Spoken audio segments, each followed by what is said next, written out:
Bonjour, merci donc d'être présent pour la présentation de cette première étape du logiciel Convenio qui va s'intéresser à la partie hébergement et accès.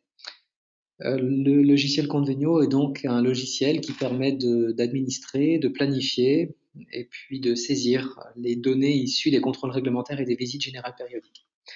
Le logiciel s'appelle donc Convenio. C'est un logiciel qui est basé en Suède, une société qui est basée en Suède.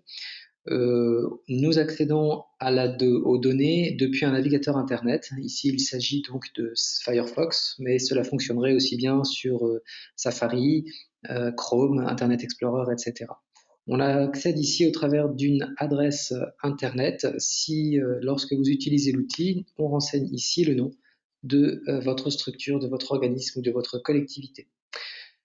Convenio est en développement depuis 2008, nous en sommes à la deuxième version aujourd'hui. Il a été développé directement à partir des technologies mobiles, ce qui le rend particulièrement intuitif et opérationnel. C'est à notre connaissance le seul outil disponible en France, indépendant, à destination des responsables sécurité et des gestionnaires de sites pour les contrôles réglementaires, en tant qu'outil métier et spécialisé. On accède au travers d'un login et d'un mot de passe à l'outil. Ici, je vais renseigner par exemple un login qui a des droits administrateurs, qui va nous donner donc des droits maximum.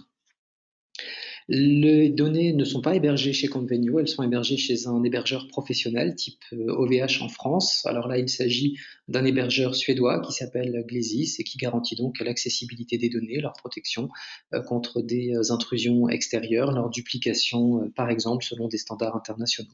Si jamais votre service informatique exigeait d'avoir l'outil et donc la plateforme accessible depuis votre site, depuis votre serveur, c'est possible. Il faut simplement donc qu'on ait une discussion avec votre service informatique pour savoir quelles sont vraiment leurs exigences sur ce plan, sachant qu'il se peut que nous ayons besoin d'accéder à la base de temps en temps, c'est-à-dire en fait d'entrer sur le serveur sur lequel sont hébergées les données pour éventuellement faire des modifications, des mises à jour, de l'aide à l'utilisation ou de la maintenance. J'appuie donc sur Login et on va se retrouver sur le tableau de bord. Et donc à partir de là, nous allons pouvoir passer à la présentation de l'étape numéro 2 qui va concerner le tableau de bord.